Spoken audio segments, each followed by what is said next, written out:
ठीक है, देखो इसको देख लेते हैं। तो हम लोगों ने राजस्थानी भाषा का जो है एक पार्ट कर लिया था, और राजस्थानी भाषा के जो है उत्तर पूर्वी राजस्थानी को हमको जो है वो करना था। ठीक है, तो इसमें कौन कौन सी दो बोलियां आती हैं? एक तो आती है मेवाती, और एक कौन सी आती है? अहिरवाटी। मेवाती तो कौन सा क्षेत्र है? आप लोग प्लीज जल्दी से बैठ जाओ, इतनी देर मत लगाओ, ऑनलाइन क्लास चल रही है ना। हाँ, फटाफट बैठ जाया करो टाइमली, और इस क्लास के बाद ब्रेक मत लिया करो आप लोग। हर क्लास के बाद ब्रेक की जरूरत नहीं है, दो क्लास के बाद एक बार ही ब्रेक लेना है। ठीक है, पुकरा सर की 1 घंटा, राजस्थान जी की क्लास, और मेरी क्लास में कोई ब्रेक नहीं है। कंटिन्यू, देखो इधर ध्यान दो। तो उत्तर पूर्वी राजस्थानी में हम लोग पहली जो दो बोलियां हमको पढ़नी है, उसमें से पहली कौन सी है? मेवाती। दूसरी कौन सी? अहिरवाट। मेवात कौन सा क्षेत्र है? तो मेवात वो क्षेत्र है जहां पर मेव मुस्लिम भारी संख्या में रहते हैं, और उसका केंद्र बिंदु जो है वो है अलवर।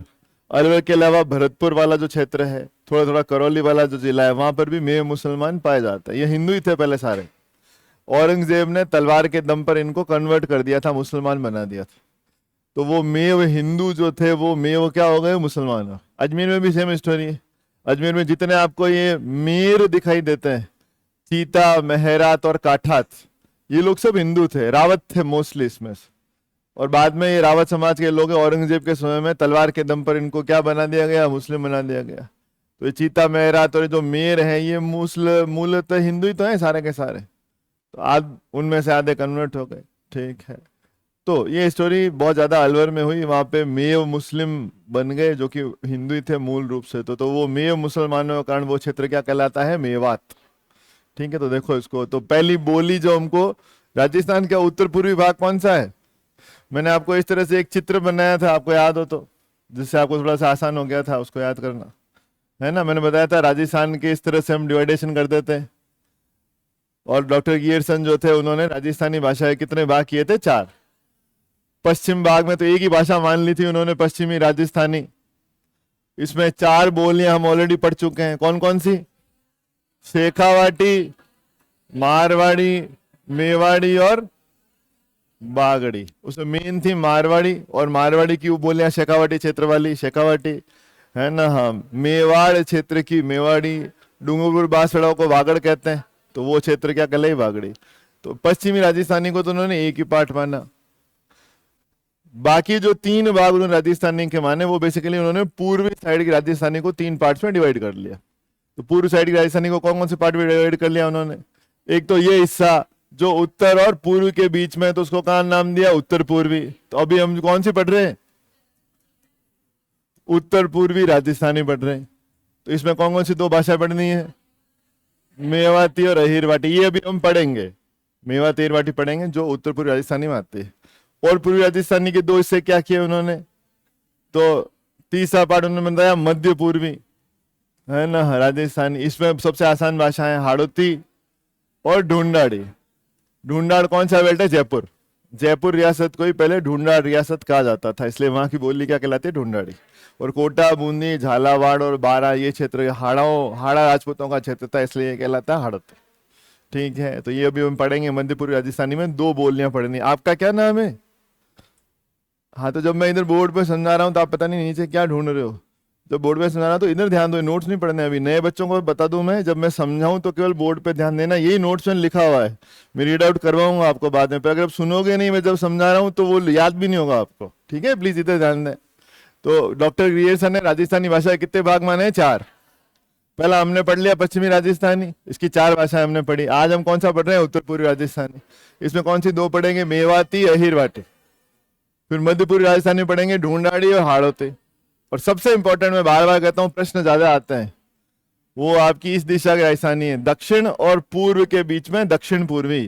तो चौथी उन्होंने कौन सी मानी है? दक्षिण पूर्वी राजस्थानी। और इसमें सबसे इंपॉर्टेंट है, आपकी मध्य प्रदेश की भाषाएं यहां जुड़ती है। एक मालवा क्षेत्र की मालवी, और सबसे ज्यादा पूछी गई नीमाड़ी। नीमाड़ी को मैंने पिछली बार खड़ा भी कहता है 1-2 बच्चों को, नीमाड़ी को दक्षिणी राजस्थानी कहते हैं। आती वो दक्षिण पूर्व में, तो एक एक करके इन तीनों को पढ़ लेते हैं। तो पहले कौन सी पढ़ेंगे? उत्तर पूर्वी। उसमें कौन सी 2 भाषाएं? मेवाती, अहिरवाटी, स्टार्ट कर दिया हमने। फिर मध्य पूर्वी में कौन सी? ढूंढाड़ी और हाड़ौती। और लास्ट में दक्षिण पूर्वी में मालवी और नीमाड़ी। टोटल मिलाकर के पूर्व में कितनी बोलियां हैं? 6। और पश्चिम राजस्थान में कितनी थी? 4। इसलिए कई विद्वानों ने डॉक्टर गियर्सन के 4 डिवाइडेशन को नहीं माना है। उन्होंने कहा नहीं, 2 ही पार्ट, पश्चिमी राजस्थानी में 4 बोलियां और पूर्वी राजस्थानी में 6 बोलियां। पर आपके एग्जाम में जो पूछी जाती है वो डॉक्टर ग्रियर्सन ने क्या माना है वो पूछा जाता है। कौन सी किताब लिखी? लिंग्विस्टिक सर्वे ऑफ इंडिया, सन 1912 में लिखी लिंग्विस्टिक सर्वे ऑफ इंडिया। उसी में ये सारा डिवाइडेशन दे रखा है। पहले व्यक्ति जिन्होंने राजस्थानी भाषा का वैज्ञानिक विभाजन किया, डॉक्टर ग्रियर्सन फ्रॉम आयरलैंड। यहाँ के नहीं है, इंग्लैंड के रहने वाले। इंग्लैंड में एक छोटा सा प्रोविंस है आयरलैंड, आप जानते हो, ठीक है। एक उसका एक हिस्सा टूट के एक अलग से एक कंट्री भी बन गई आयरलैंड के नाम से, वो एक अलग पार्ट, ठीक है। तो डॉक्टर ग्रियर्सन का डिवाइडेशन हम पढ़ रहे हैं। अब हम पढ़े उत्तर पूर्वी राजस्थानी। आपको समझ में आ गया किस तरह? जो बच्चे नए हैं या आए नहीं थे उनको भी आइडिया तो हो ही गया कि हम लोग, आइडिया हुआ आपको थोड़ा सा? आप नहीं हुआ आइडिया आपको? राजस्थानी भाषा के 4 पार्ट हैं। एक है पश्चिमी राजस्थानी, उसमें 4 बोलियां हैं। आप कहाँ के हो? भरसौर बकरे को, ठीक है। तो आप मारवाड़ के हो गए। तो मारवाड़ के हो तो फिर आपको इसमें मेन भाषा जो समझ में आनी चाहिए वो आनी चाहिए मारवाड़ी। और मारवाड़ी की 3 उपबोलियां हैं, शेखावाटी, मेवाड़ी और वागड़ी। तो इसका मतलब पश्चिमी राजस्थानी में मेन बोली हो गई मारवाड़ी, बाकी सब क्या है उसकी उपबोलियां है, तो इंपॉर्टेंट नहीं है। और पूर्वी राजस्थानी जो है उसके क्या करने, 3 पार्ट कर दो। एक वो जो उत्तर और पूर्व दिशा में जो अलवर और वो वाला बेल्ट है, वहां मेवात क्षेत्र है, वहां पे यादव लोग रहते हैं, उनको अहीर कहते हैं। तो इसलिए उत्तर पूर्वी राजस्थानी में 2 भाषाएं, मेवाती और अहीरवट। फिर राजस्थान का मध्य पूर्व यानी पूर्वी भाग, उधर आप जानते हो मैदानी प्रदेश है हमारा, जयपुर और वो हाड़ौती, वो मैदानी प्रदेश है। हाड़ौती में हालांकि थोड़ा सा पठार भी है, ठीक है। तो वहां पे 2 भाषाएं ज्यादा बोली जाती है, एक ढूंढाड़ी और एक हाड़ौती। और जो दक्षिण पूर्वी पार्ट है जो मध्य प्रदेश से लगता है, मध्य प्रदेश का कौन सा बेल्ट टच होता है? हमारे मालवा। इसलिए हमारे यहाँ कौन सी बोली है? मालवी। और उस क्षेत्र में मध्य प्रदेश के प्रभाव से एक बोली है जिसका नाम है नीमाड़ी। ये डिवाइडेशन है, 4 का डिवाइडेशन। तो उसमें से अभी हम पढ़ लेते हैं उत्तर पूर्वी राजस्थानी। अब देखो एक एक करके उसको देख लेते हैं, निकालो नोट्स। जब मैं बोर्ड पे समझाऊं तो इधर ही ध्यान दो आप, है ना। नोट्स बाद में पढ़ लेना, घर ले जाने के लिए दिए नोट्स आपको, ताकि आप घर जाकर इनको पढ़ सको। पर अगर टीचर से समझोगे ही नहीं तो नोट्स किसी काम के नहीं रहेंगे। पहाड़ जितना बड़ा चैप्टर है ये भाषा और साहित्य, 300-400 तो किताबें आपको याद करनी है। अगर अपने दम पर ही आप कर सकते तो अब तक तो कर चुके होते याद। अब तक नहीं याद हुई इसका मतलब अपने दम पे नहीं कर पा रहे हो, आपको तो टीचर की हेल्प की जरूरत। तो टीचर जब समझाए तो उसको सुनना है ध्यान से, बिना किसी प्रकार का डिस्टर्बेंस हो। देखो इधर तो हम लोग कौन सी पढ़ रहे हैं? दूसरी, उत्तर पूर्वी राजस्थानी। उसके 2 पार्ट है, मेवाती और हिवट, 2 बोलियां हैं। उसमें पहले कौन सी पढ़ेंगे? मेवात, ठीक है। मेवात को देख लेते हैं। तो उत्तर पूर्वी राजस्थानी में मेवाती का विशेष महत्व है ही है। और मेवात मैंने आपको बताया सेंटर तो है अलवर, और मेव मुसलमान भारी संख्या में भरतपुर में भी है। कैसे पता चला हमको? एक तो आप वैसे भी जाके देख सकते हो, और दूसरा जब हम राजस्थान का स्वतंत्रता संग्राम पढ़ते हैं, राजस्थान का एकीकरण पढ़ते हैं, तो आपको पता है राजस्थान के एकीकरण में 7 चरण है। उसमें से पहला चरण जो है उसमें कौन कौन सी रियासतें जुड़ी? 4, अलवर, भरतपुर, धौलपुर और करौली। जब ये एकीकरण हो रहा था ना उस समय दंगे हो रहे थे वहां पे, बुरी तरह से हिंदू मुस्लिम दंगे हो रहे थे। क्यों हो रहे थे? कि मेव मुसलमानों ने पाकिस्तान के जिन्ना से प्रभावित होकर के ये मांग रख दी थी कि हम तो अपना अलग देश चाहते हैं, और उस देश का नाम होगा मेविस्तान। जैसे पाकिस्तान वैसे क्या मेविस्तान, मेवों का अलग देश, ऐसी मांग रख दी थी, ठीक है। तो उसमें अलवर के जो महाराजा साहब थे वो बहुत ही तेज आदमी थे। उनका नाम क्या था? तेज सिंह नरूका। कछवा राजपूत थे जो जयपुर वाले हैं, वो उनके भाई है नरवर वाले, लेकिन वो इतने खतरनाक नहीं थे। सबसे खतरनाक राजा थे वो थे भरतपुर के। भरतपुर वाले आप जानते हो वो जाट हैं जिन्होंने मुगलों को पानी पिला दिया था, है ना। महाराजा सूरजमल के वंशज हैं जिन्होंने औरंगजेब को नाको चने चबवा दिए थे। गोकुला जी जाट, चूड़ामन जाट, ये वो लोग हैं जो मुगलों से नहीं आ रहे। आखिर मुगलों को इनसे संधि करनी पड़ी थी। ये हिंदू मंदिर तोड़ना चाहते थे, जाट भी इन्होंने मंदिर तोड़ने नहीं दिए। कृष्ण भक्त हैं सारे भरतपुर वाले, ये सब ये बांके बिहारी जी के भक्त हैं। तो वो तो बहुत ही खतरनाक थे। तो वहां के मेवों ने कहा कि साहब हमको क्या चाहिए? मेविस्तान। तो भरतपुर के महाराजा थे ब्रिजेंद्र सिंह जाट, उन्होंने कहा मैं बहुत अच्छे से मेविस्तान दूंगा तुमको, और सेना को ऑर्डर दिया कि एक में मुसलमान भरतपुर में जिंदा नहीं बचना चाहिए।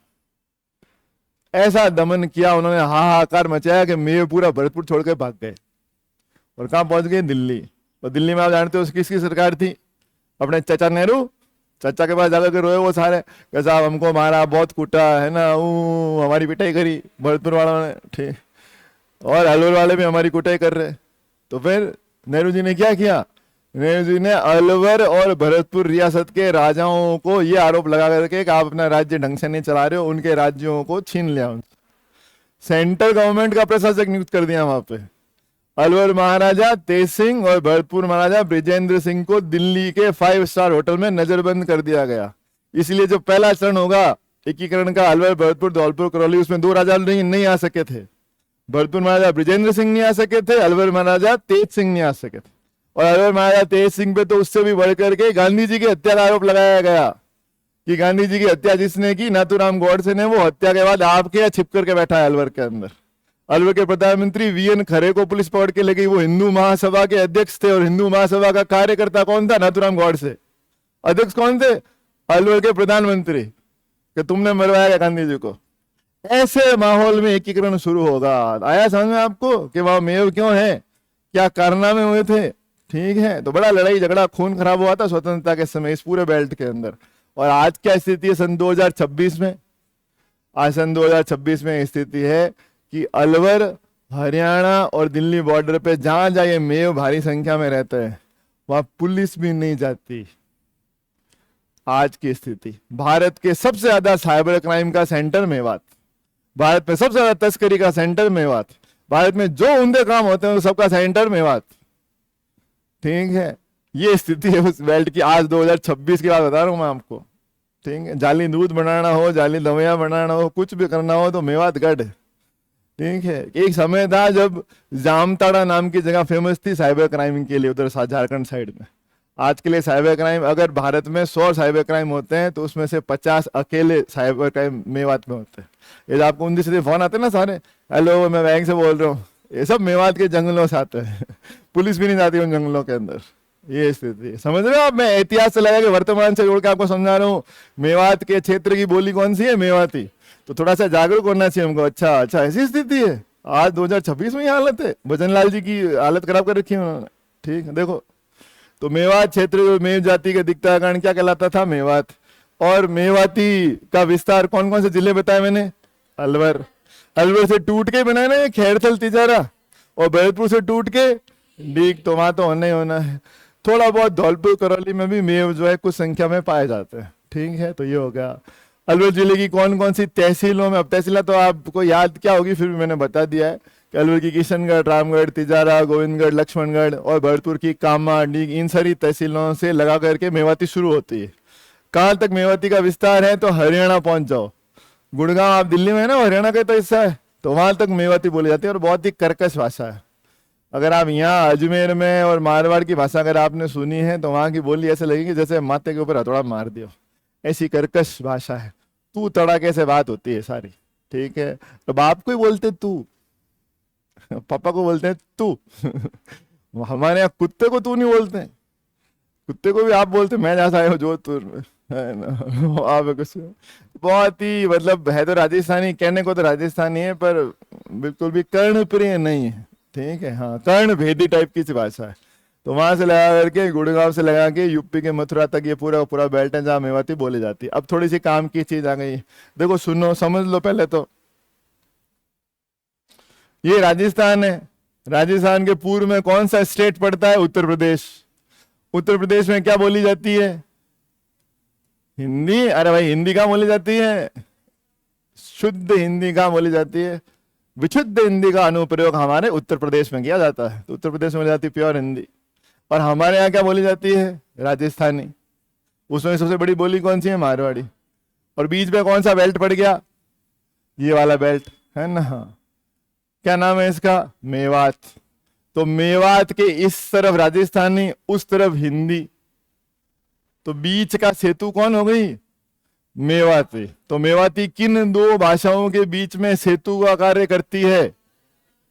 जैसे मैं आपको आपके यहाँ का उदाहरण देता हूं, जैसे नागौरी, ठीक है। नागौर के उस साइड में जाओगे तो शेखावाटी बेल्ट है, सीकर झुंझुनू, वहां शेखावाटी चलती है। और नागौर जो है वो किसका हिस्सा था, मारवाड़ रियासत का। इस साइड में आओगे तो हमारे जोधपुर वाला बेल्ट आ जाएगा, ठीक है। जोधपुर की प्योर मारवाड़ी विशुद्ध और शेखावाटी के बीच में कौन सा प्रदेश है, नागौर। इसलिए नागौरी किन दो के बीच में सेतु का कार्य करती है? शेखावाटी और मारवाड़ी। ये मैंने बोली के स्तर पे बताया, ये भाषा के स्तर पे है। तो मेवाती किन दो के बीच में सेतु का काम करती है? यूपी की हिंदी, है ना, और राजस्थान की मारवाड़ी कह दो चाहे राजस्थानी कह दो, इन दो के विषय तो प्रश्न आता है, तो उसको आप अच्छे से याद कर लें। मेवाती किन दो के मध्य सेतु का कार्य कर रही है ना। हाँ, तो देखो, तो मेवाती जो है हिंदी, अब हिंदी बोल दो चाहे पश्चिमी हिंदी बोल दो, बात एक ही है। पश्चिम इसलिए क्योंकि यूपी का कौन सा जो बेल्ट है जहाँ मेन हिंदी बोली जाती है वो पश्चिमी, पर उसको छोड़ के आप हिंदी कर सकते हो, चलेगा, उसमें कोई प्रॉब्लम नहीं। ठीक है, तो यूपी की हिंदी और राजस्थानी के बीच में सेतु का कार्य कौन करती है? मेवाती। अब आप जानते हो यूपी में कौन सी भाषा चलती है? कृष्ण भगवान कौन सी भाषा बोलते थे? ब्रज। आज भी मथुरा, वृंदावन, भरतपुर, ये पूरा प्रदेश क्या कहलाता है? ब्रज प्रदेश। वहां पे भगवान कृष्ण की भक्ति वाला मामला थोड़ा ज्यादा है। आप भी जाते होगे ना, गोवर्धन जी और परिक्रमा, वो साला ब्रज प्रदेश है। तो उस ब्रज प्रदेश से टच होता हुआ है मेवात बेल्ट, इसलिए मेवाती के ऊपर कौन सी बोली का, कौन सी भाषा का बहुत ज्यादा असर दिखाई देगा आपको? ब्रज भाषा का। चीजें आप समझने का प्रयास करोगे तो ऑटोमेटिकली याद हो जाएगी, ज्यादा प्रयास नहीं करना पड़ेगा उसका। तो मेवाती पर ब्रज भाषा का अत्यधिक प्रभाव देखने को मिलता है। ठीक है, अब मेवाती की भी क्या बात है, मेवाती के बहुत सारे रूप है, अजीब अजीब से नाम है उसके, जैसे खड़ी मेवाती, राठी मेवाती, कठेर मेवाती, भयाना मेवाती, बिगोता मेवाती, ब्राह्मण मेवाती। मेवाती के भी खूब सारे फॉर्म्स हैं जो हमको अलग अलग दिखाई देते हैं। जब मैं आपको पढ़ाऊंगा राजस्थान के संत एवं संप्रदाय चैप्टर जब पढ़ाऊंगा, तब मैं आपको एक संत पढ़ाऊंगा, संत चरणदास जी महाराज। चरणदास जी महाराज का जन्म कहाँ हुआ? अलवर के डेहरा गांव में। कौन से गांव में? डेहरा गांव में। और चरणदास जी महाराज ने कौन सा संप्रदाय चलाया होगा? चरणदासी संप्रदाय। और चरणदास जी महाराज ने शादी नहीं की थी, संत सन्यासी थे। और चरणदास जी महाराज का नाम चरणदास इसलिए था कि उनके चरण बहुत दुखते थे, और जब चरण बहुत दुखते थे तो उसको दबाने के लिए उनको क्या चाहिए? दो चरणों के लिए दो चेले या दो चेलियां। तो बताओ चरणदास जी ने क्या चुने, चेले की चेलियां?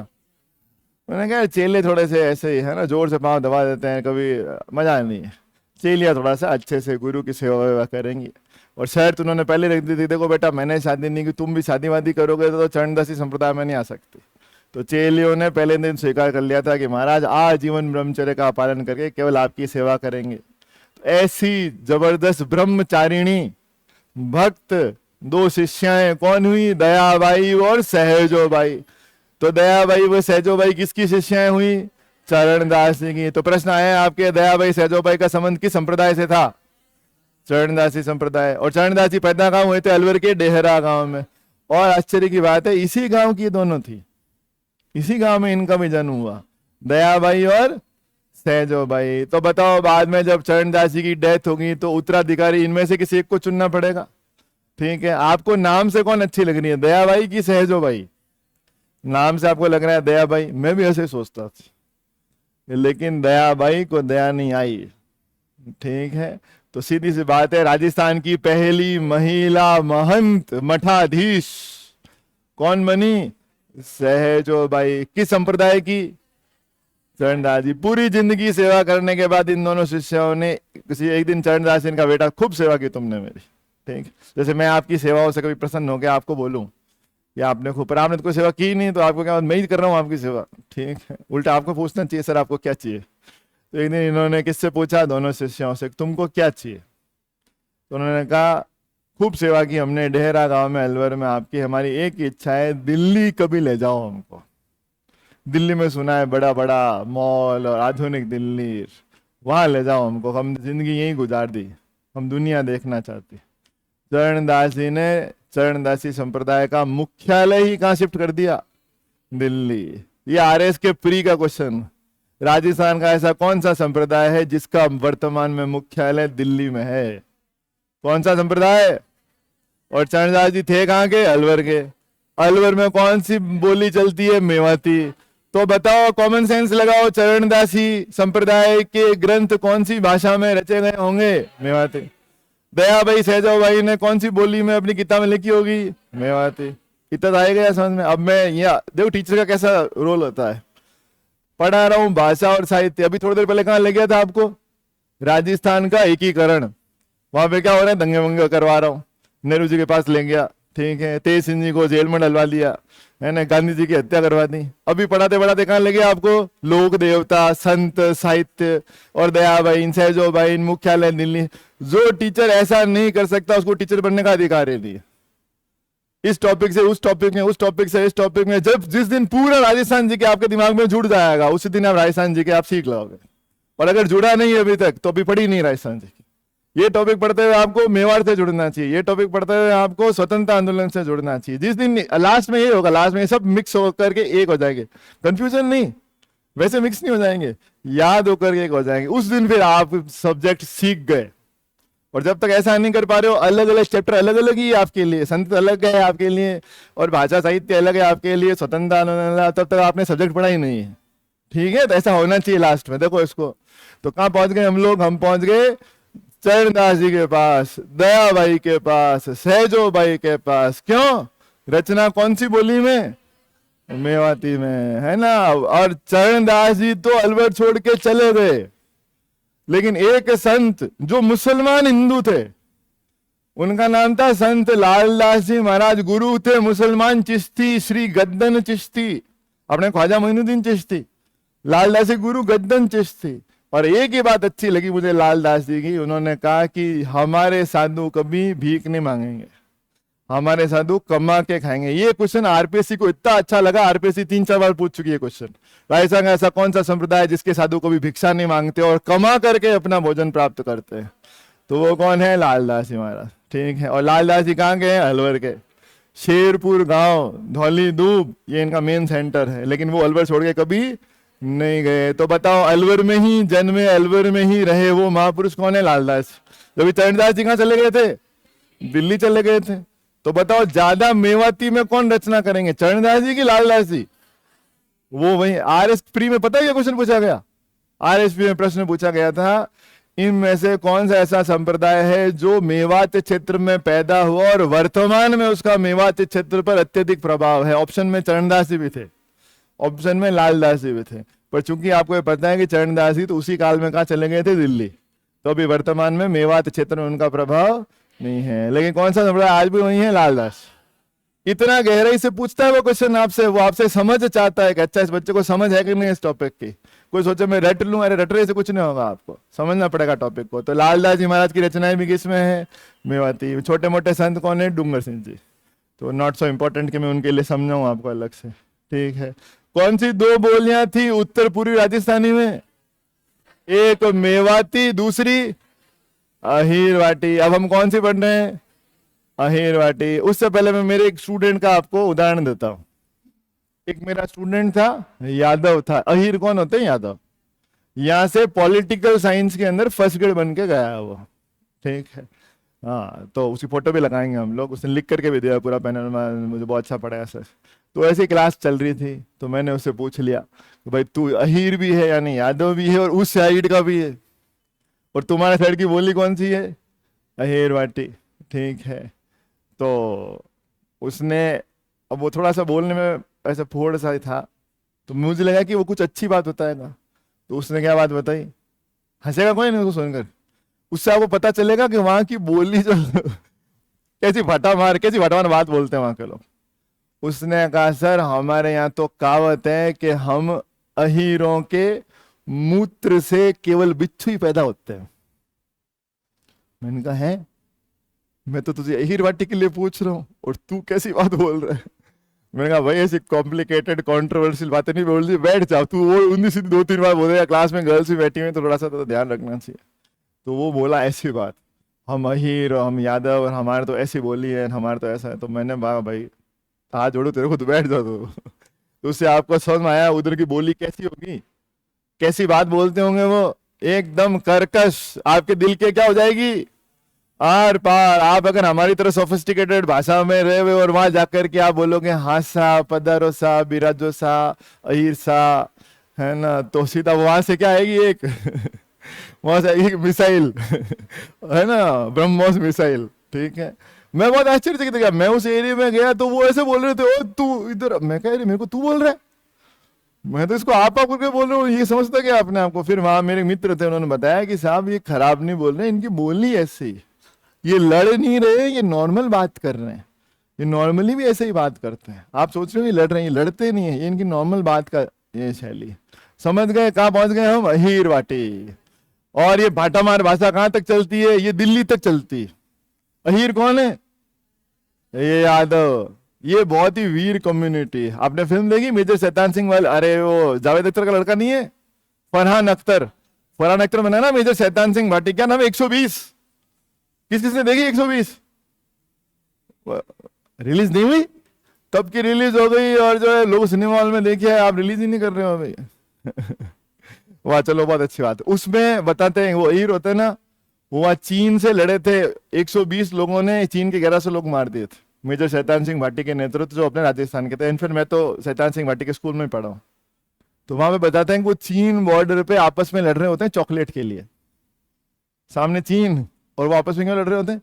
चॉकलेट कैसे खाई तूने? वो उसको उठा के ऐसे पटक रहा होता है, वो उसको उठा के। तो शैतान सिंह भाटी कहते कह रहे तुम थोड़ा तो सम्मान करो, सेना का क्या कर रहे हो, है ना? आपस में मत लड़ो, उनको मारो चीनियों। तो बहुत ही वीरता से लड़े। एक भी गोली उन्होंने पीठ पे नहीं खाई, सारी गोलियां का खाई सीने पे। वो वीर अहीर। उससे चुरा करके अभी गुर्जर लोगों ने भी लिख दिया वीर गुर्जर, है ना? ये नारा किसका है आर्मी में? वीर अहीर। अहीरों का, यादवों का नारा है। उसी क्षेत्र की बोली कौन सी है? अहीर बाटी। अब इसमें वेरी वेरी इंपॉर्टेंट आ गया, अहीर से क्या बना है? हीर। तो अहीर बाटी बोलूं चाहे हीर बाटी बोलूं चाहे हीरवाल बोलूं, बात तो एक ही है ना? तो आप ये भी प्रश्न आया, हीरवाल कौन से क्षेत्र में बोली जाती है? तो याद कर लो, अहीर है वही क्या है? हीर है। अहीर वाटी मतलब हीर वाटी, और हीर वाटी मतलब हीरवाल। तो इसी बोली के क्या नाम हो गए? हीर वाटी भी हो सकती है, अहीर वाटी भी हो सकती है, हीरवाल भी हो सकता है। इतना तो याद हो गया। ये देखो यहाँ लिखा रखा है मैंने, हीर वाटी भी कह सकते हैं इसको, हीरवाल भी कह सकते हैं। हाँ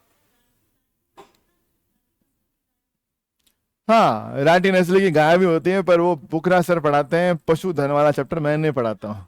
हाँ, लेकिन अच्छा ही बात है, इन्होंने ये मुझे अहीर लग रहे हैं इन्होंने। हाँ, वो अहीर यादव लोग है ना, वो यही काम करते हैं, पशुपालन का ही काम करते हैं। यूपी में भी तो है ना, हाँ, पशुपालन का काम ज्यादा करते हैं, इसलिए आपको गाय याद आ रही है। लेकिन यहाँ पे मैं चैप्टर कौन सा पढ़ा रहा हूँ? बोलियां।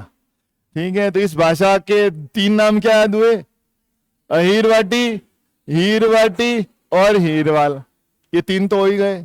ठीक है, अब एक और याद कर लो, ये पूरा का पूरा बेल्ट कहलाता है राठ प्रदेश। क्या कहलाता है? राठ प्रदेश। और राठ प्रदेश की बोली होने के कारण अहीर वाटी का एक दूसरा नाम और क्या है? राठी। तो ज्यादा इसमें याद करना पड़ रहा है कि मेवाती में करना पड़ रहा था? इसमें करना पड़ रहा है। पहले आते ही 4 नाम हो गए, अहीर वाटी, हीर वाटी, हीरवाल और राठी। क्योंकि ये प्रदेश क्या कहलाता है? राठी। राठ प्रदेश कहलाता है, इसलिए यहाँ की बोली क्या है? राठी। और बहुत ही वीर होते हैं अहीर लोग, सेना में विशेष रूप से उनको लिया जाता था। आपने पता नहीं क्यों नहीं देखी 120 फिल्म। राजस्थान का परमवीर चक्र 2 तो लोगों को मिला है, एक पीरू सिंह शेखावत और एक शैतान सिंह भाटी। कौन से? उनको बारे में तो पता होना ही चाहिए आपको। पीरू सिंह शेखावत तो लड़े थे पाकिस्तान से 48 में, और मेजर शैतान सिंह भाटी 62 की लड़ाई में कहा लड़े थे? चाइना से। जगह का नाम क्या था? तो ऊंची पहाड़ियों के अंदर रिजांगला का युद्ध। और वहां पे एकमात्र लड़ाई है जहां भारतीयों ने चीनियों को बुरी तरह से मारा था। यही अहीर वीर थे वहां पे, मेजर शैतान सिंह भाटी के नेतृत्व।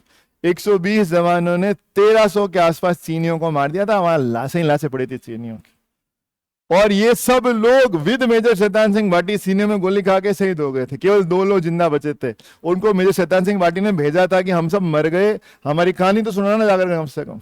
उसमें एक था रामचंद्र यादव, वो बेचारा वापस आया और फिर उसने बताया ऐसा ऐसा हो गया, है ना? तो सेना के लोगों ने विश्वास ही नहीं किया कि हम तो सब जगह चीन से हार रहे हैं, ऐसा कैसे हो सकता है कि 120 लोगों ने 1300 लोगों को मार दिया? ऐसा नहीं हो सकता। सेना ने उन सबको भगोड़ा घोषित कर दिया, क्योंकि उनकी लाशें नहीं मिली। लड़ाई हुई, उसके बाद बर्फ पड़ गई, तो बर्फ में उनकी लाशें तो दफन हो गई। लाश कहीं मिली नहीं, जिंदा वो लोग मिले नहीं। तो सेना ने घोषित कर दिया कि ये सारे के सारे अहीर कौन थे? भगोड़े। और ये लड़ाई छोड़ के भाग गए। इनके परिवार के लोगों से गांव वालों ने रोटी बेटी का रिश्ता रखना बंद कर दिया, बात तक करना बंद कर दिया था कि तुम्हारे तो बेटा जो था वो भगोड़ा था, बात मत करो हमसे। ऐसा कल्चर है उस पूरे बेल्ट में। फिर जब बर्फ पिघली और फिर एक गडरिया था, उसने सेना को सूचित किया कि साहब एक आदमी निकला है बर्फ के अंदर से, ऐसे बंदूक लेकर बैठा हुआ है और उसके यहाँ 3-4 गोली लगी हुई। फिर वो आर्मी के जो जनरल साहब थे वो वहां पहुंचे, उन्होंने देखा बर्फ से एक एक करके सबकी लाश निकली। कि एक जने के हाथ में हथगोला था यो, वो फेंकने वाला था हथगोला, उसको गोली लगी, वो वहीं गिर गया। जितने लोग थे सब यहाँ गोले हाँ के, ज्यादातर के हाथों में बंदूक थी, मरते समय एकदम टाइट ट्रिगर पकड़ा हुआ था। वो सेना का जो जनरल था वो फूट फूट के रोया वहां पे, 2 घंटे तक रोया, उसको लोगों ने संभाला। उन्होंने कहा कि क्या पाप कर दिया हमने, हमने इन वीरों को भगोड़ा घोषित कर दिया। फिर ये सब सेना ने उसको बताया, और फिर मेजर शैतान सिंह भाटे को परमवीर चक्र मिला, और इन सबको सारे चक्र मिले। फिर इनके गांव वालों ने इनके परिवारों से ज्यादा के माफ मांगी। बड़ी जबरदस्त इमोशनल स्टोरी, आपको देखनी चाहिए थी फिल्म, नहीं देखी तो देख लेना आप लोग। तो ये वीर हीरों की कहानी है। और ये कौन सा बेल्ट है, हीरवाटी, राठी, हीरवाल, ठीक है। जो उत्तर पूर्वी राजस्थानी का वो वाला बेल्ट जो है, मेवाती के बाद दूसरी बोली कौन सी है, हीरवाटी। आभीर क्षेत्र कहलाता था ये प्राचीन काल में। आभीर क्षेत्र की बोली होने के कारण इसे क्या कहा जाता है, हीरवाटी। हीरवाल मैंने बता ही दिया आपको, यादवों की भाषा है ये, ठीक है। और इस बोली का क्षेत्र क्या कहलाता है, राठ, इसलिए हीरवाटी का एक दूसरा नाम क्या है, राठी। बताओ, मैंने आपको बताया था मेवाती किन दो के बीच में सेतु का कार्य करती है।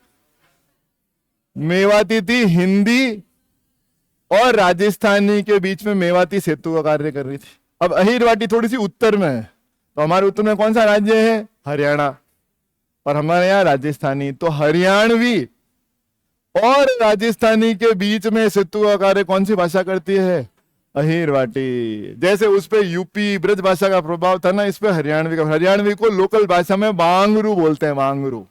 हरियाणवी और बांगरू एक ही बात, ठीक है। तो देखो इसको, तो अहीरवाटी को किसके बीच में संधि स्थल की बोली माना जाता है, हरियाणवी यानी बांगरू, और राजस्थानी का कौन सा बेल्ट वहां पे बोला जाता है, तो मेवाती। तो कुछ बुक्स में इसको लिख रखा है राजस्थानी और हरियाणवी के बीच में, कुछ में दे रखा है मेवाती और हरियाणवी के बीच में। तो आप दोनों कर सकते हो। मैंने जो स्टैंडर्ड बुक में पढ़ा तो उसके अनुसार मैं इसको मेवाती और हरियाणवी के बीच की बोली मानता हूं। किसको, अहीरवाटी।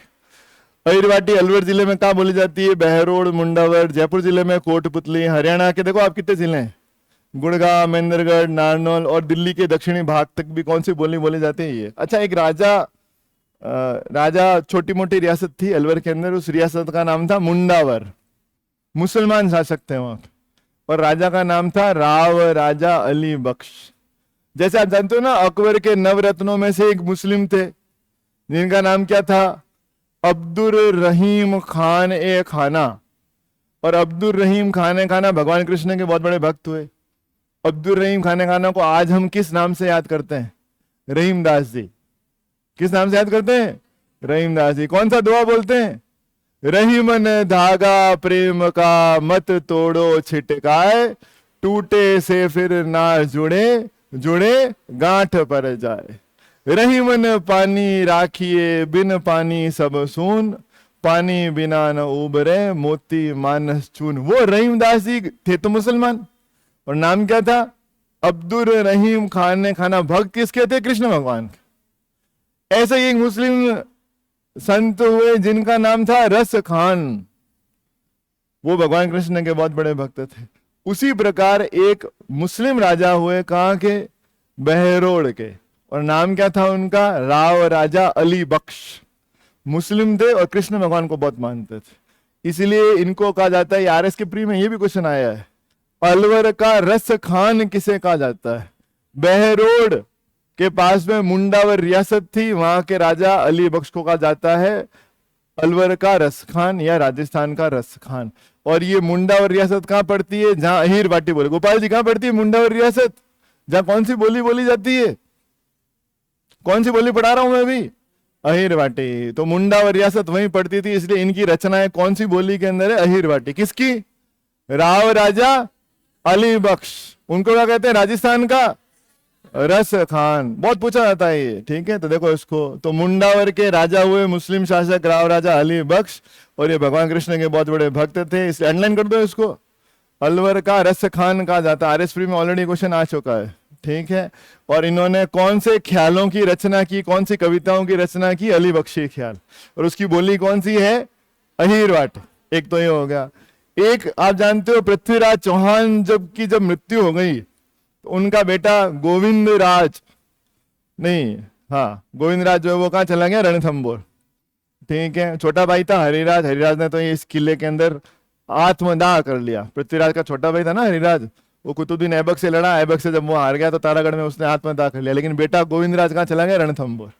बाद में रणथंबोर को आप जानते हो अलाउद्दीन खिलजी ने छीन लिया था 1301 में हमीर देव चौहान से। तो वो पृथ्वीराज चौहान का अंतिम जो वंशज था, खून था, वो कहाँ है अभी? तो वो लोग चले गए नीम राणा। तो नीम राणा वाले मानते हैं पृथ्वीराज चौहान के डायरेक्ट डिसेंडेंट्स हैं हम लोग।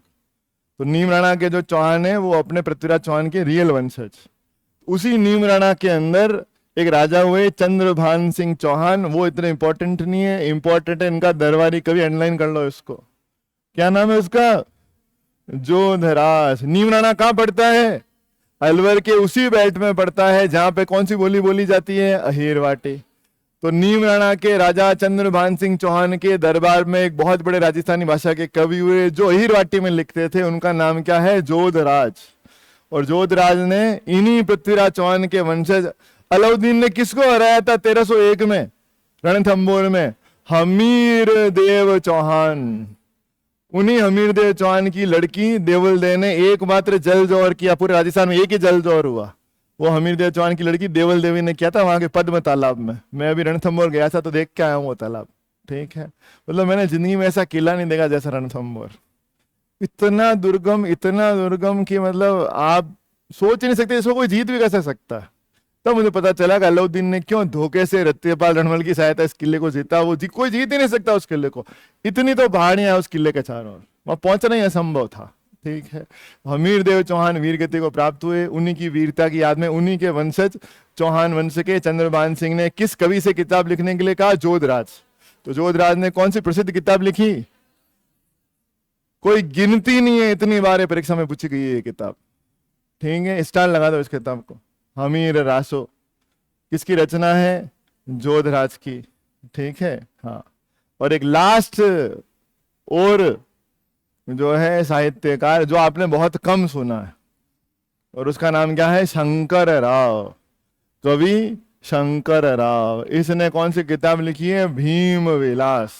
ऐसे याद कर लो कि भीम में बहुत ताकत थी ना। इतनी ताकत कैसे आई भीम के अंदर? शंकर भगवान की कृपा से। रावण में भी बहुत ताकत थी, वो किसी कृपा से आई? शंकर भगवान की कृपा से। जितने राक्षसों ने ऐसी तैसी करी किसी की, वो सब ने पूजा किसी की? शंकर भगवान। शंकर भगवान क्या करते हैं? बहुत ही दयालु हैं। वो इंसानों को, देवताओं को, जो भी उनकी पूजा करता है, यहाँ तक कि भूत प्रेत भी करते हैं तो उनको भी दे देते हैं।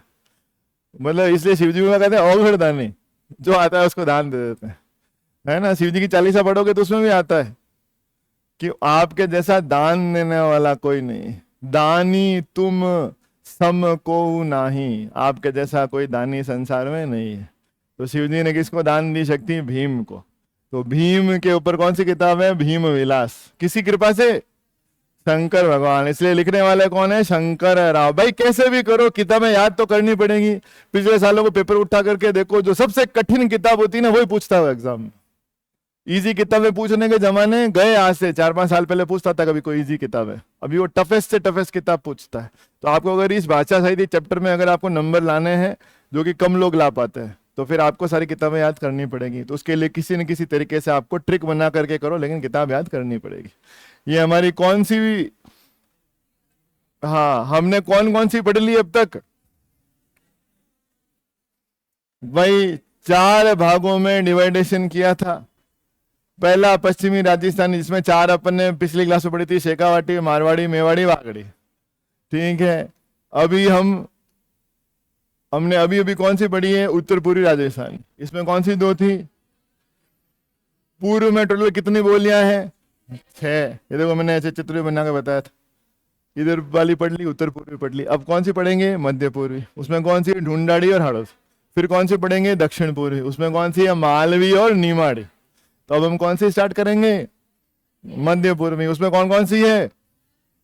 ढूंढाड़ी और हाड़ौती। तो देखो उसको भी स्टार्ट कर देते हैं, अभी टाइम थोड़ी हुआ है।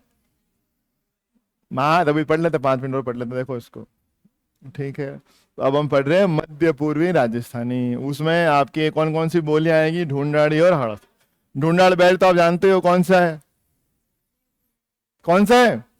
जयपुर। जयपुर क्यों कहते ढूंढाड़? अब उसके कई वो है, पुकरासर में पढ़ाए होंगे आपको। वहां छोटे छोटे ढूंढ नाम के टीले होते हैं। वहां एक ढूंढ नाम की नदी बहती है, जिसकी याद में होली के बाद ढूंढ नामक त्योहार होता है। वो ढूंढी नाम की राक्षसी छोटे छोटे बच्चों को खा जाते थे वहां पे। उस राक्षसी को खुश करने के लिए हम कौन सा त्योहार मनाते हैं? ढूंढ। अब कोई भी कारण रहे हो, जयपुर का वाला बेल्ट क्या कहलाता था? ढूंढाड़, है ना। और कवियों ने मजाक में उसको कहा है उदक मुल्क ढूंढाड़। उदक का मतलब पेट। जयपुर के लोगों का क्या है रहता है बेटा मैंने नहीं कहा है, कोई जयपुर का बात बुरा मत मानना, एक कवियों ने कहा है उदक मुल्क ढूंढाड़। जयपुर वालों की बॉडी बॉडी थोड़ी कमी होती है और तौन निकले हुए रहती है, इसलिए उदक वाली। वो तौन भी कब आती? जब संपन्न हो व्यक्ति, ठीक है, खाने पीने को हो, एकदम टेंशन कोई हो नहीं, तो पूर्वी मैदान है, खूब बारिशें होती है, खूब सारी नदियां हैं, हरियाली है, तो अपने आप ही है ना। ये जीते लड़के हैं, शादी होकर के नौकरी लग के इनके बच्चे बच्चे जब हो जाएंगे तो फिर इन सब की क्या निकल आएगी?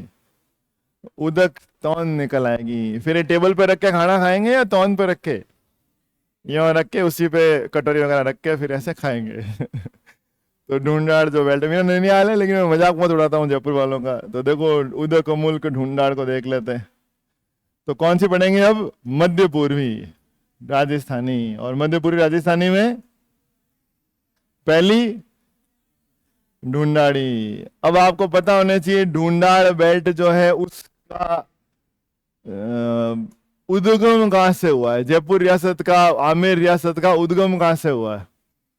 तो इसका उत्तर है कि भाई अलवर के पास एक जगह है नरवर। नरवर से एक राजा यहाँ पे आया, उसका नाम क्या था? दूल्हे राय। और दूल्हे राय ने आकर के यहाँ पे कौन सा बेल्ट जीत लिया, जिसको आज क्या कहते हैं? माची। जो जमवा रामगढ़ का बेल्ट है वो उसने छीन लिया, और दौसा छीन लिया। कुछ लोग कहते हैं उसको दहेज में मिला दौसा, जो भी। ये म्यूजिक मत दो पेन से कट है ना। हाँ, तो दौसा को राजधानी किसने बनाया? दूल्हे राय ने। दूल्हे राय का वंशज कौन हुआ? कोकिल देव। उसने क्या छीन लिया? मीणाओं से आमेर। तो लंबे समय तक कछवाओं की राजधानी कहाँ रही? आमेर। कौन बड़े बड़े राजा हुए आमेर में? आमेर में हुए हमारे सबसे पहले तो महाराजा मान सिंह, अकबर के नवरत्नों में से एक। फिर बड़े राजा हुए जिनको इतिहास में जयसिंह, जयसिंह फर्स्ट हुए, उनको इतिहास में कहते हैं मिर्जा राजा जयसिंह, वो भी बहुत फेमस हुए। फिर एक राजा हुए जिनका नाम है जयसिंह सेकंड, जिनको इतिहास में कहते हैं सवाई जयसिंह, वो भी बहुत फेमस हुए। ये तीनों की राजधानी कहाँ थी? आमेर। सवाई जयसिंह ने कई साल राज करने के बाद आमेर में एक दिन उसको लगा कि यार मैं एक नई राजधानी बनाना चाहता हूँ। और फिर सवाई जयसिंह ने 1727 में कौन सा शहर बसाया अपने नाम पे? जयपुर। वो आप जानते हो। ये कछवा वंश है। और कछवाओं से पूछोगे तुम कछवा क्यों हो, तो कहेंगे हम कछवाहा नहीं, हम कुशवाहा हैं। भगवान राम के लड़के कुश से हमारा खानदान है। और भगवान राम जो थे वो क्या थे? सूर्यवंशी। और भगवान राम का प्रतीक है कचनार की झाड़ी। बताओ शिवजी का प्रतीक कौन सा पेड़ होता है? बिल्व वृक्ष। बिल्व पत्र आता है ना, तो बिल्व वृक्ष किसका प्रतीक है? शिवजी का। कौन बताएगा आप में से केला किस भगवान का प्रतीक? केला भगवान विष्णु का प्रतीक है। इसलिए आपके राजस्थान जी में क्वेश्चन पूछा जाता है केले के पत्तों की सांझी कहाँ पे बहुत प्रसिद्ध है? तो इसका उत्तर है नाथद्वारा। नाथद्वारा में भगवान विष्णु का मंदिर है, तो वहां केले। वैसे ही भगवान राम का प्रतीक है कचनार का झाड़। एक झाड़ी होती है कचनार की, पता नहीं आपने देखी कि नहीं देखी है ना, गाने तो बने हुए हैं कचनार के ऊपर। वो कचनार की झाड़ी भगवान राम का प्रतीक। और भगवान राम का वंश कहाँ पे है? जयपुर में। इसलिए जयपुर के जो सिक्के होते थे उन सिक्कों के ऊपर हमेशा एक कचनार का झाड़ बना रहता था। इसलिए जयपुर के सिक्कों को क्या बोलते हैं? झाड़शाही सिक्के। 50 बार आया है ये क्वेश्चन एग्जाम में। किस रियासत के सिक्के झाड़शाही सिक्के कहलाते हैं? जयपुर रियासत। तो बताओ जब वहां के सिक्के झाड़शाही कहलाएंगे तो वहां की बोली भी क्या कहलाएगी? झाड़शाही। तो ढूंढाड़ी का एक दूसरा नाम क्या दिख रहा है आपको? झाड़शाही। ढूंढाड़ की पहले राजधानी आमेर, बाद में जयपुर। और जयपुर ही ज्यादा लंबे समय तक रही, अभी राजधानी भी है, इसलिए ढूंढाड़ी का एक दूसरा नाम क्या है? जयपुरी, है ना। हाँ, और कहीं करे छे कहीं आवे छे, ऐसे लिए किसी किताबों में क्या दे रखा है? इसमें कहीं कोई बोली, है ना। अभी बुक्स में दे रखा है, पता नहीं क्यों इसकी जरूरत है, लेकिन फिर बुक्स में देखा तो मैंने डाल दिया। प्रश्न कहां से आएगा? झाड़शाही से। बताओ इनमें से कौन सी बोली को झाड़शाही कहा जाता है? ए मेवाती, बी अहिरवाटी, सी बांगड़ी और डी ढूंढाड़ी। ढूंढाड़ी को किस झाड़ की वजह से? कचनार। कौन सा झाड़? कचनार का झाड़ भगवान राम का प्रतीक, और ये भगवान राम के लड़के कुश के वंशज, इसलिए क्या कहलाए? कुशवाहा। ठीक है, यहीं तक पढ़े? क्या पढ़ा तू पूरा? अभी तो ढूंढाड़ी है, फिर ढूंढाड़ी के खूब सारे रूप भी हैं। तोरावाटी, राजावाटी, काठेड़ी, चौरासी, नागरचोल, किशनगढ़ी, अजमेरी। आपको जान के आश्चर्य होगा, आपकी अजमेर की जो बोली है ना, आप ढूंढाड़ी क्यों बोल रही हो? ठीक है, तो चलो कर लेते हैं इसको, है ना। हाँ, 5 मिनट और कर लेते हैं, है ना, कंप्लीट 5 मिनट हो जाएगी कंप्लीट। तो देखो इसको देख लेते हैं। तो मध्यपूर्वी राजस्थान में कौन कौन से बोले हैं? ढूंढाड़ी और हाड़ौती। उसमें से पहली कौन सी? ढूंढाड़ी। ढूंढाड़ी का दूसरा नाम क्या है? झाड़शाही। ठीक है, वो ज्यादा इंपॉर्टेंट है। जयपुरी वगैरह तो आप कर ही लोगे, आप जानते हो। जयपुर के उत्तरी भाग को छोड़ करके पूरा जयपुर, दौसा, किशनगढ़, टोंक, अजमेर, मेरवाड़ा सभी में यही बोली बोली जाती है। इससे क्या पता चला? आपकी बोली अजमेरी किसकी उपबोली? ढूंढाड़ी की। यहां तक कि हमने जो 2 पढ़ी ना, ढूंढाड़ी हाड़ौती, हाड़ौती भी किसकी उपबोली है? इसलिए आप कभी कोटा बूंदी चले जाना, वहां पे वही आवे छेन जावे छेन, वो छाछों की भाषा वहां पे भी है। अजमेर में भी है ऐसी भाषा। अरे तो बुक्स में तो लिखा हुआ है आप इसकी उप बोलिए। इसका मतलब अजमेर से आप थोड़ा सा किशनगढ़ की साइड में जाओगे, उधर वाले अजमेर में है छाछों की भाषा, आप गए नहीं होगे। कितना में गलत कैसे हो सकती है? आप ही गलत हो, सिंपल सी बात। ठीक है, आप अजमेर की वो भाषा बोल रहे हो जो अजमेर और जोधपुर या अजमेर क्या है, सेंटर में है भाई। अजमेर के इस वाले हिस्से में मेवाड़, इस वाले हिस्से में मारवाड़, इस वाले हिस्से में ढूंढाड़। राजस्थान में 3 ही बड़ी रियासत थी। जयपुर अजमेर को चाहता है, मारवाड़ अजमेर को, और मेवाड़ अजमेर, और तीनों ने कब्जा करके रखा अजमेर पे। समय समय पर तीनों का कब्जा रहा। जैसे आपका जो अजमेर का जो किला है, तारागढ़ का किला, किसने रखा है नाम? राणा सांगा के बड़े भाई उड़ना राजकुमार कुंवर पृथ्वीराज की प्रिय पत्नी ताराबाई सोलंकी के नाम पे इसका नाम तारागढ़ है। तो कब्जा था ही, तभी तो रखा इसका नाम। ठीक है, और आपके अजमेर पर सबसे ज्यादा लंबे समय तक कब्जा किसने रखा? मारवाड़, जोधपुर। इसलिए अजमेर के पास जितने ठिकाने हैं सारे राठौड़ वंश के। अजमेर से निकलते आपको खरवा मिल जाएगा, राठौड़ों का गांव। इधर से निकलते इधर जाओगे आप, पुष्कर से आगे थावड़ा मिल जाएगा, वो भी राठौड़ों का। सारे राठौड़ वंश के ठिकाने अजमेर के आसपास जितने। इसका मतलब यहाँ पे लंबे समय तक किसने कब्जा करके रखा? मारवाड़।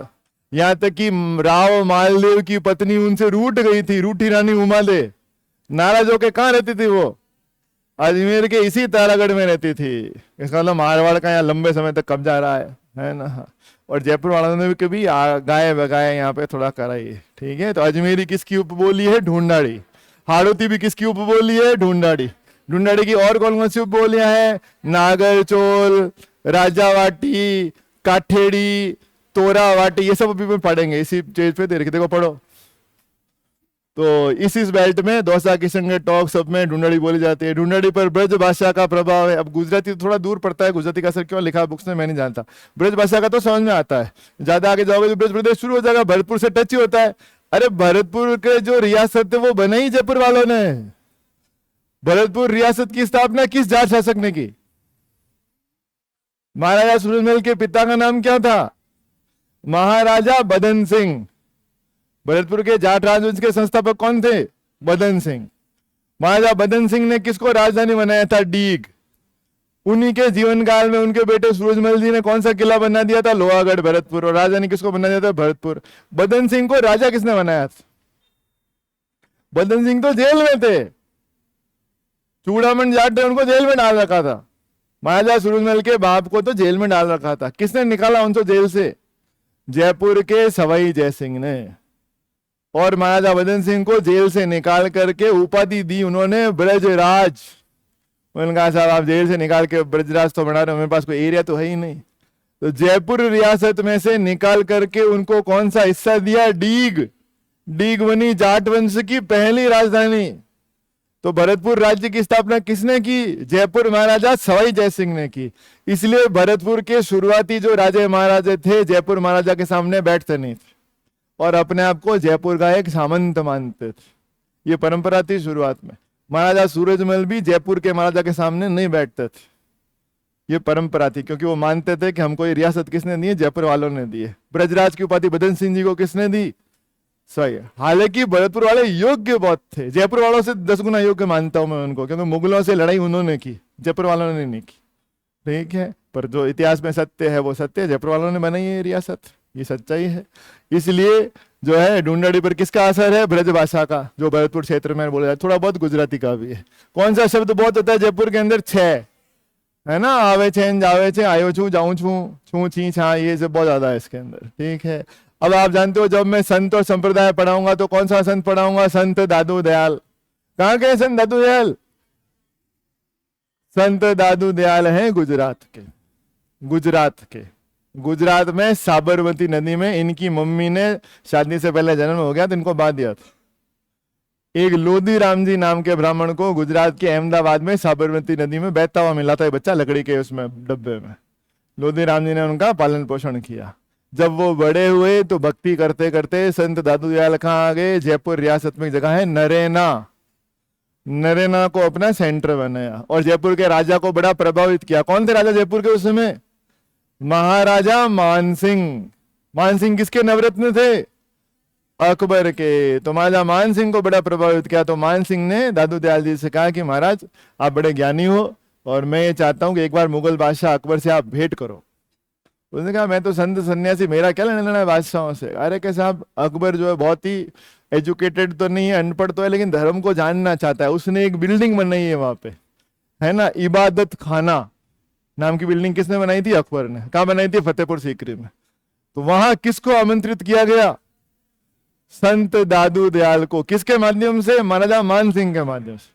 तो दादू दयाल वहां पहुंचे और अकबर को इतना प्रभावित किया कि अकबर लगभग दादू पंथ स्वीकार करने की स्थिति में आ गया था। जब वो तैयार हो गया था तो दादू दयाल जी ने दो शर्तें बताई उनको। पहला, शादी नहीं कर सकते।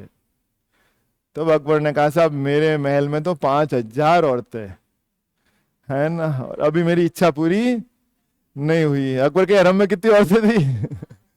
5000। और दादू पंथ में शादी? तो अकबर ने कहा ये तो नहीं हो पाएगा। दूसरा कि आपकी डेथ के बाद आपकी जो शव होगा उसको गाड़ नहीं सकते, पशु पक्षियों चील कौओं के खाने के लिए जंगल में फेंकना पड़ेगा ताकि आपकी बॉडी से किसी प्राणी का भला हो। तो अकबर ने कहा Dadu Dayal ji it was really nice meeting you, है ना, और ये मेरी तरफ से एक लिफाफा, है ना, अब आप बता रहे। तो दादू दयाल से प्रभावित बहुत हुआ अकबर, लेकिन दादू पंथ को स्वीकार नहीं किया। लेकिन मिला किसके माध्यम से? राजा मानसिंह। क्यों? मानसिंह की ही रियासत में जगह कौन सी थी? नरेना। आज दादू पंथियों का इंटरनेशनल सेंटर कहाँ है? नरेना। कौन से जिले में पड़ता है? जयपुर। तो बताओ दादू दयाल जी ने फिर कौन सी भाषा में अपनी रचनाएं रची होंगी? और दादू दयाल जी का नंबर 1 चेला सुंदरदास, दौसा के नगर सेठ का लड़का। आप समझते हो नगर सेठ क्या होता है? आज का मुकेश अंबानी जितना पैसे वाला है उतना पैसे वाला कौन? सुंदरदास। और दादू पंथ में क्या करते हैं? घर परिवार छोड़ के बिना शादी करे दादू पंथी बनना पड़ता है।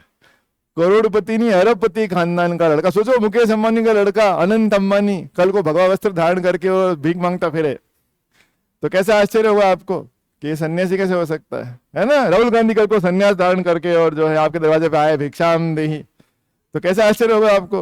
तो वैसे संत कौन हो गए? सुंदरदास। वो भी क्या हो गए? दादू पंथी।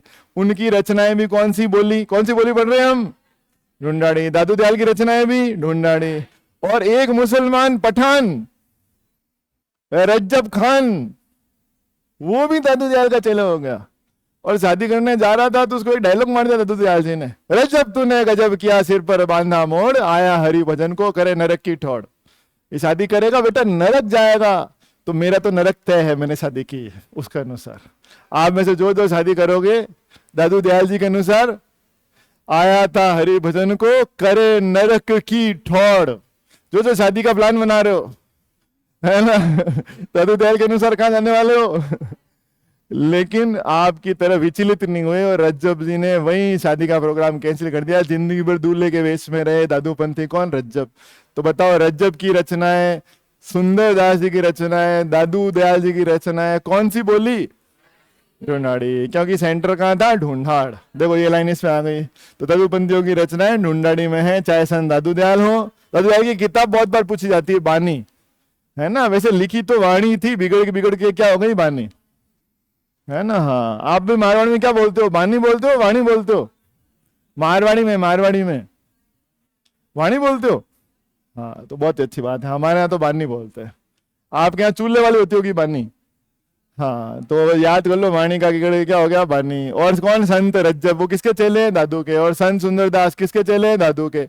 सबकी रचना का कौन सा माध्यम है, ढूंढाड़ी। अच्छा, मैं देखता हूँ, मैं लगातार बोल रहा हूँ, एकदम जोश और खरोश से पढ़ा रहा हूँ, लेकिन आप में से कुछ लोग ऐसे ही आए थे तब तो ऐसे सीधे बैठे होते, अभी ऐसे थोड़े ढीले ढाले से हो गए हैं, कमर झुक गई है, आंखों में थकान सी दिखाई दे रही है, ऐसा लग रहा है बस बूढ़ापा निकट है ना। ऐसा से क्या लग रहा है, जवान है ना, थोड़ा सा जोश के साथ बैठा करो, है ना। हाँ, सीधे बैठो सबसे पहले तो आप। हाँ, देखो इसको, पीछे क्या देख रहे हो, आपको क्या कह रहा हूं मैं। ये तो बिल्कुल ये फैल के थोड़ी देर में टांगे इनकी यहाँ पहुंच जाती है, बिल्कुल ये बैठते हैं ये। ठीक है ना। कौन सी पढ़ी, ढूंढाड़ी। और ढूंढाड़ी की प्रमुख बोलियां भी आपने कहा पढ़ा दो, तो लो मैं पढ़ा देता हूं। तंवर राजपूत बहुत है हरियाणा और शेखावाटी के बॉर्डर पे, और तंवर राजपूतों के कारण ये क्षेत्र कहलाता है तंवरावाटी। तंवरावाटी बिगड़ के हो गया तोरावाटी।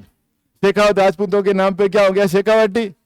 हाड़ा चौहानों के नाम पे कौन सा हो गया, हाड़ोती। तो तंवरों का, तंवर तो जानते हो ना, रामदेव जी कौन थे, अजमाल जी तंवर के घर में बाबा रामदेव पैदा हुए। और तंवर खानदान पता है किससे शुरू होता है, कौन बता सकता है, तंवर किसके वंशज हैं, अर्जुन के। अर्जुन के, वो नहीं था महाभारत में अर्जुन, अर्जुन तो मर गया, उसका बेटा अभिमन्यु, वो तो मर गया, उसका बेटा। सुभद्रा के घर में भगवान कृष्ण ने अश्वत्थामा के ब्रह्मास्त्र से किसकी रक्षा की थी, परीक्षित। कलयुग का पहला राजा परीक्षित, उसी के से अपना खानदान मानते हैं रामदेव जी, अर्जुन से। ठीक है, तो तोरावाटी क्षेत्र वही शेखावाटी से ऊपर हरियाणा से मिलता जुलता बेल्ट है, झुंझुनू जिले के उधर, सीकर जिले के इधर, और जयपुर जिले के उधर तंवर राजपूतों का बेल्ट है, क्या कहलाता है, तंवरावाटी। इसलिए वहां की बोली क्या कहलाती है, तोरावाट। ठीक है, तो कहां से शुरू होता है, मेनली नीम के थाना से लगा है कोटपुतली तक का एरिया है, तंवर राजपूतों का कारण क्या कहलाया, तोरावाटी।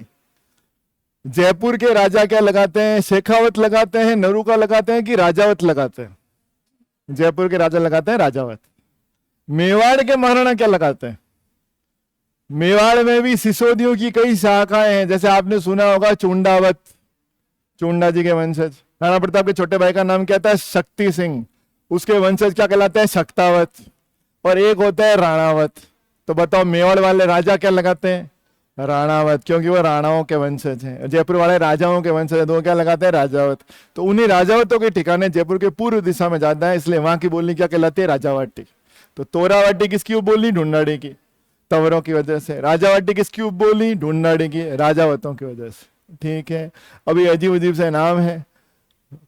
जयपुर वाले जीव के क्या होते हैं, काठे, पैसे उनकी जेब से निकलते हैं। अरे नहीं भी होते होंगे, लेकिन याद करने के लिए करना पड़ेगा। जयपुर वाले जीव के क्या होते हैं, काठे होते हैं, है ना। आप उनको बोलोगे। और जीव के एकदम राजा कौन होते हैं, मारवाड़, मारवाड़ वाले जीव राजा। आप घर जाओगे तो खाना खिलाए बिना नहीं भेजेंगे आपको, चाहे बेचारों के पास सोगरे ही हो खिलाने के लिए, बाजरी के सोगरे खिलाएंगे आपको, घी खिलाएंगे, छाछ खिलाएंगे, कांदे काट के आपको दे देंगे, खाना खिला के भेजेंगे।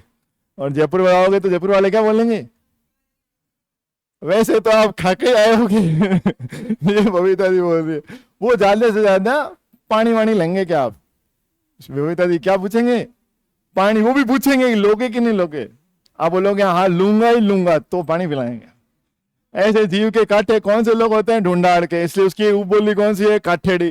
काठे काठे जीव के सवाई माधोपुर। क्यों जयपुर का वो बुरा मत मानना, मैं तो याद करवा रहा हूँ। ठीक है, मैं तो कहूँ राजा ही होते होंगे दिल के, लेकिन याद तो यही करना पड़ेगा। कछवाहों के 84 गांव हैं उस पूरे बेल्ट में। कितने गांव हैं, 84। और उन 84 गांवों के कारण कछवा जयपुर के राजा हैं, उस बोली का नाम क्या है, 84। और जयपुर क्या है, गांव है कि नगर है, राजस्थान में एक ही नगर है, और वो कौन सा है, जयपुर। जैसे मैं जोधपुर से आया हूं, जोधपुर नगर है क्या, सबसे आसानी से पता चलेगा। नगर का मालूम करना हो तो वहां के किसी आदमी से लड़ाई कर लो, गुस्से में वही भाषा निकलती है जो आप रोज बोलते हो। ठीक है, जयपुर में जाओगे तो वहां वाले क्या बोलेंगे, अरे क्या कर रहा है ना। हमारे जोधपुर में जाओगे तो वो क्या बोलेंगे, अरे भोगनो खराब है तारो। वो शायद कौन सी भाषा बोलेंगे, एकदम मारवाड़ी। इसलिए जोधपुर को मैं मानता हूं एक बहुत बड़ा गांव, एशिया का सबसे बड़ा गांव। जोधपुर, बीकानेर, ये नगर नहीं है, नगर एक ही राजस्थान में, वो कौन सा है? जयपुर। और तो और कई तो नागौर वाले भी कहते हैं नागौर भी शहर है। मैं कहा इससे बड़ा चुटकुला नहीं सुना मैंने, ठीक है। आज से 5 साल पहले मैं नागौर चला गया था, यहाँ से बीकानेर जा रहा था, हम एक रेस्टोरेंट ढूंढ रहे थे कि एक अच्छा सा रेस्टोरेंट जहाँ खाना मिल जाए हमको नागौर के अंदर। पूरा Nagaur left right north south घूम लिए, एक भी रेस्टोरेंट मिला। फाइनली एक रेस्टोरेंट मिला, उसमें केवल हम ही लोग थे और उसमें रेस्टोरेंट की टेबल पे बिल्लियां बैठी हुई थी। मैंने कहा नागौर तो नगर नहीं है, कोई भी नगर हो सकता है ना? हाँ, तो नगर एक ही राजस्थान में, वो कौन सा है? जयपुर। और उसी की बोली कौन सी है? नागरचोल, सवाई माधोपुर, टोंक वाला है, ये तो आपको पता ही है। अजमेरी किसकी उपबोली? ढूंढाड़ी। हाड़ौती किसकी उपबोली? और जब अजमेर वाली भी जयपुरी की उपबोली है, ढूंढाड़ी की उपबोली है, तो फिर किशनगढ़ी किस गिनती में है ना? हाँ। किशनगढ़ भी कोई शहर है क्या विशाल जी? शहर है किशनगढ़?